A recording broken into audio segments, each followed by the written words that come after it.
Šta Mirolju misli o odlasku u Legiju stranaca? Spakovao sam torbu i hoću da zapucam u Legiju i posle 5 godina da izađem kao drugi čovjek.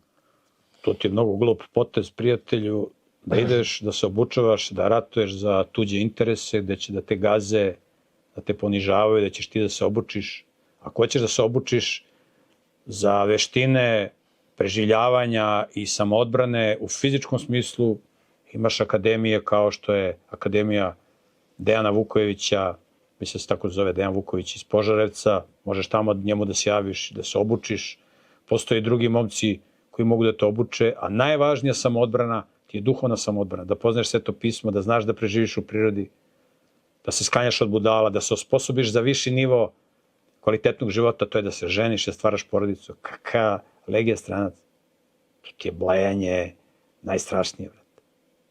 Da budeš sluga međunarodnih kriminalaca, da te oni šalju na neka ratišta, da ratuješ za njihove interese, da rizikuješ svoj život i da te ponižavaju, da te vređaju. Ako si pametan.